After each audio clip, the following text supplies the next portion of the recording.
saya Putri Oktaviani, nomor absen 23 dari kelas 10 TKJ 1 SMK Muhammadiyah 2 Muntilan.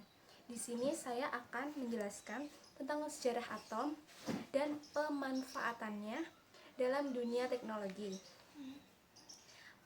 Model teori atom dari zaman Yunani kuno hingga sekarang terus berkembang. Dari model hingga struktur atom, kita dapat mengetahui bagaimana atom. Perkembangan tersebut tidak dapat dilepaskan dari penemu atau pengembang dari teori atom tersebut. Untuk sejarah penelitian, penggabungan atom untuk membentuk molekul, lihat sejarah teori molekul. Dalam kimia dan fisika, teori atom adalah teori ilmiah sifat alami materi yang mengatakan bahwa materi tersusun atas satuan diskret yang disebut atom. Sejarah atom terbagi menjadi 8. 1. Leukippos dan Demokritos.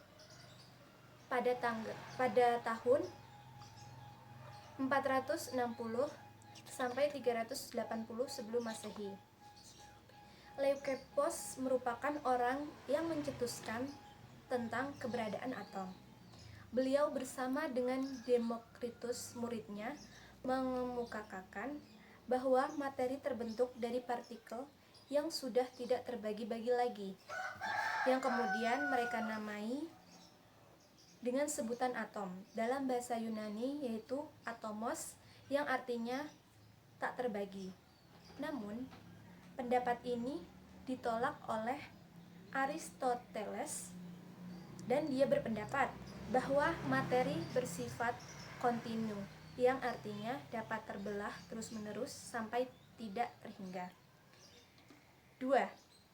Pierre Gassendi pada tahun 1592 sampai 1655 Masehi.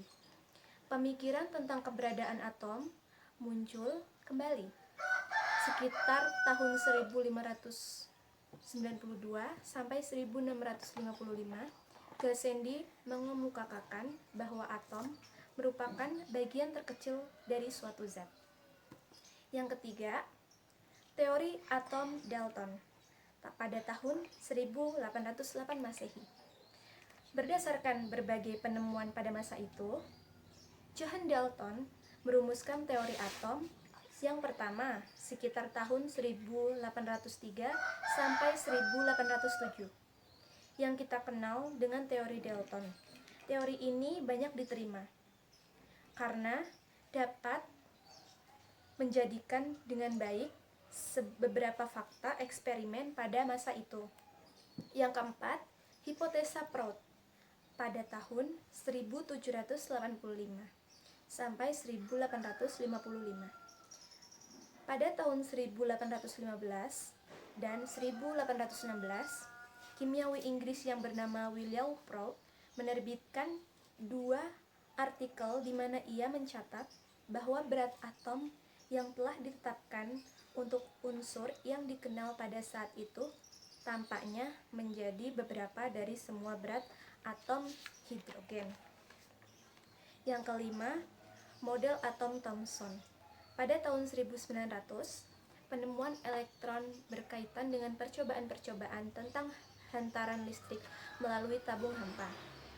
Melalui percobaan dapat ditunjukkan bahwa perpendaran itu disebabkan oleh suatu radiasi yang memancar. Yang keenam, model atom Rutherford.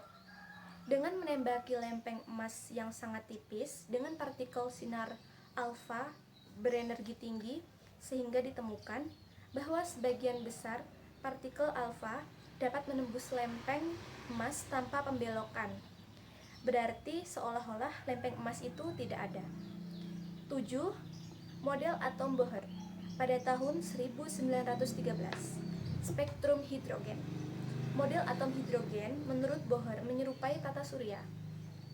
Elektron dalam atom hanya dapat berada pada tingkat energi tertentu.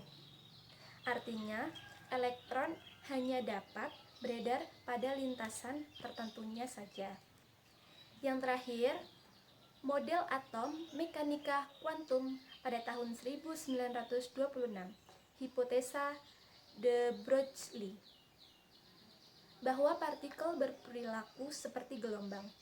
Menurut teori atom mekanika kuantum, meski elektron mempunyai tingkat energi tertentu, posisinya tidak dapat dipastikan. Kemudian, saya akan menyebutkan pemanfaatan dalam dunia teknologi. Yang pertama, pemanfaatan teknologi atom pada bidang peternakan, yaitu urea molasses multinutrient block atau biasa disebut UMMB. Yang kedua, bidang pertanian, pusat aplikasi isotop dan radiasi, yang biasa disebut PAIR. Yang ketiga, bidang pertambangan, yaitu trium radioaktif dan kobalt 60. Yang keempat, bidang kedokteran, yang biasa digunakan untuk melakukan rongsen atau menganalisa penyakit pada pasien, yaitu sinar X. Radiasi dari isotop radioaktif kobalt. Sekian penjelasan dari saya ucapkan terima kasih.